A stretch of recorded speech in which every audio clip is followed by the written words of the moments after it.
Bull gang, what is going on? It is your boy Jake the Snake Silva here from the Snake Sports Talk Show, coming at you live with a Chargers recap video here. If you guys haven't done so already, I encourage you guys to like, subscribe, and hit the bell button for all of the latest notifications on recap shows, and not to mention live stream play-by-plays of all Chargers, everything. Games, recaps, highlights, you name it. We have it here on the Spotlight Sports Network and also on the Snake Sports Talk Show. So going through a recap of the Chargers game here today, as it was yet another crushing loss for the Chargers here this week, as they ended up falling to the Denver Broncos 31-30 on a late quarter heroics by Drew Lock and the Denver Broncos offense. And so the Chargers yet again fall dramatically and find themselves in a hole at 2-5. And this is not good. This is not a good situation for the Chargers up to this point. Even after coming off of last week's win against the Jacksonville Jaguars, this team right now is going through some serious struggles with as far as defensive schematics, conservative offensive plays, and not to mention clutch drives that should be taken advantage of, and not to mention shut down defensive plays.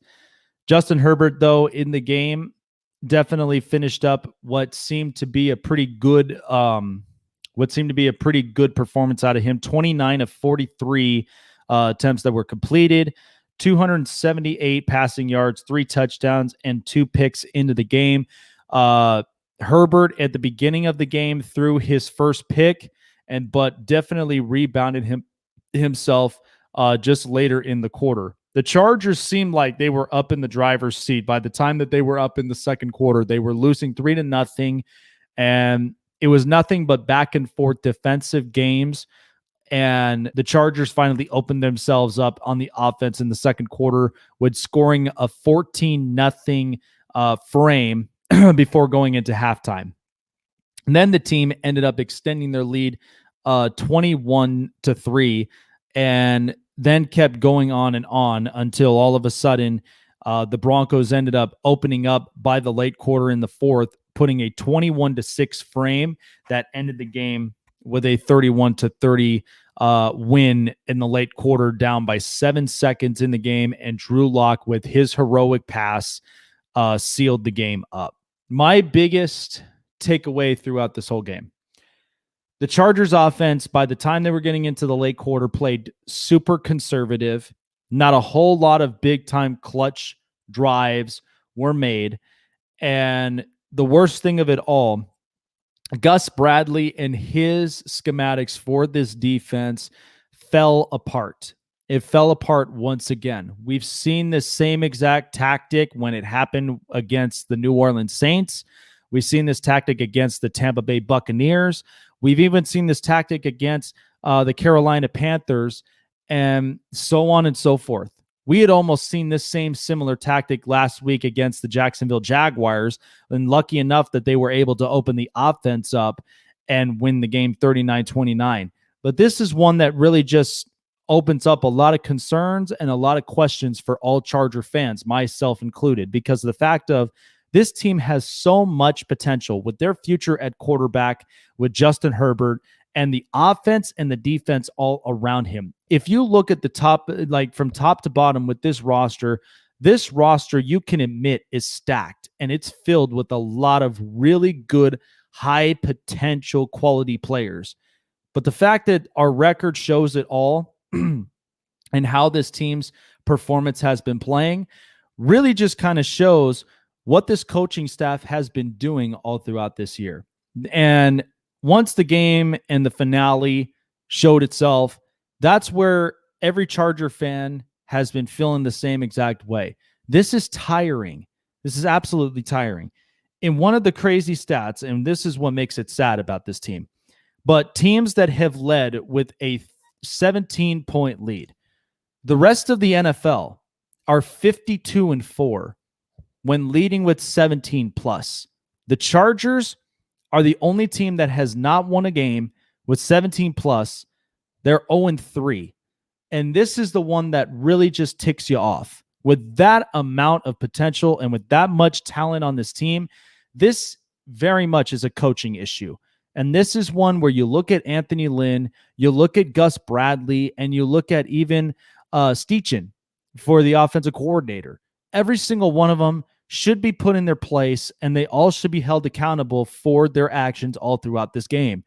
And how this game even turned around like this is one that is completely unknown. And this is one that you would hope is a learning lesson. And at the same time, this may be one that this could be their finale.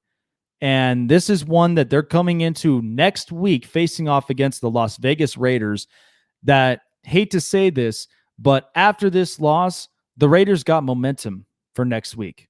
They got momentum for next week. And even though playing up at home, it's not going to be an easy game. This is not going to be a walk in the park for the Chargers, because now with all of these concerns and the performance that they had in this week's game against Denver really just shows itself. And in my opinion, up to this point, because if this was a loss that happened last week, Anthony Lynn would have been gone right in the spot, and so would Gus Bradley. This is a team right now that is filled with a lot of potential, and this is unacceptable how this team is 2-5 to start this season. I can anticipate that this team probably would have gone 5-2, or better yet, 6-1, and be very competitive. I had this team going 11-5 just by looking at this record, looking at exactly at each team's acquisitions, performances, regards from last year, and what they're coming into this year. This very much looks like an 11-5 type schedule. But the fact that the Chargers' performances in these last couple of games has not lived up to the expectation. And that is what's disappointing. That's what pisses off every single Charger fan, myself included. And it's also, too, what's been pulling a lot of fans away. Because the fact of the matter is, we know the greatness of Patrick Mahomes. That's not changing that for Kansas City. But the Denver Broncos have suffered a lot of injuries, not to mention they've been slowly picking themselves up as far as just their offensive potential. I mean, hell, they were coming off of an ugly loss against Kansas City, not to mention the slow play against the New England Patriots. This team can be contained, but the fact that they ended up walking all over the defense shows it all. And there's no excuses. Nobody is safe at this point. And that's where it stands for the Chargers. This is what stands for this franchise. And if this next week against the Las Vegas Raiders shows how bad and how atrocious this defense plays against Derek Carr and the rest of the offense, this is one that this coaching staff has got to go. This has got to be a complete, clean slate, because this is unacceptable. We are playing like we do not deserve Justin Herbert up to this point. It's ridiculous. It's atrocious. It's absurd. And I don't have enough words really to just describe how this team's performance has been playing. They need to play better than this. The coaching staff has got to be smarter than this, because this is a team that Justin Herbert has had so many times in games where he is capable of leading the offense to the promised land. And there are times, too, where the defense, let the front line play their job. That's what they're meant to do. You've got Joey Bosa, you've got Melvin Ingram, and you've got Jerry Tillery providing pressure to the quarterback and busting through the offensive line. The only thing that needs to happen is that defensive secondary has got to man up against their receivers. Because how can we let midfield passes and the deep ball passes beat us? And then worst of all, we get into our own heads where late in that game, there was the penalty call for pass interference, which I really didn't see so much of it in that call, but yet still cost us the game. Cost us momentum, it cost a lot. And eventually, it ended up in an ugly loss. A heroic win for the Denver Broncos, but it was an ugly loss for the Chargers. The fans are sick and tired of this play. There is so much potential that this team can do. This team can compete. They can compete against Kansas City, against Cincinnati, the Panthers, the Saints, the Buccaneers, the Jaguars, and the Broncos, they can compete in this league. But the fact that the coaching staff is not showing it as much really just tells you the entire storyline of this team. And my big thing is this is going to be one of the takeaways for next week's game. This is where the Raiders, they're coming in at 4-3. They're coming off of a win against Cleveland in cold, windy weather on the road. And they're stuck on the road again as they'll be heading back into California and taking on the Chargers here in Inglewood. And this is one that it's going to be a tough matchup all around. The Raiders do have their limitations on defense, and mostly because of the play calling schemes from Paul Gunther. And that's one that even he's on the spotlight for this team, because even though that this is a team that grinds out day in and day out, the offense continues to get better as it goes. Now, the offensive line can be questionable, but this is a team that can work their offense. They can very much work themselves to first downs, work themselves to scores any way that they can. And the defense, they've had moments where they'll let plays slip, but this is where the Chargers really have to take advantage of it. You have the offensive weapons. You've got the defensive cores.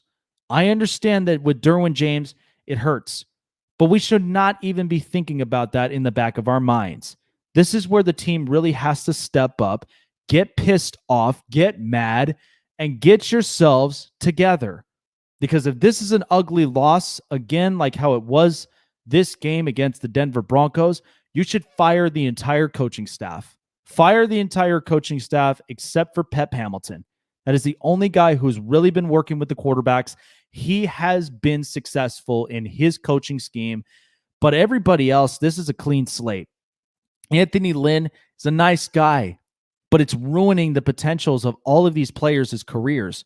Gus Bradley, we've seen his work in Jacksonville, but then the second being a defensive coordinator for this Chargers team, it does not look the same.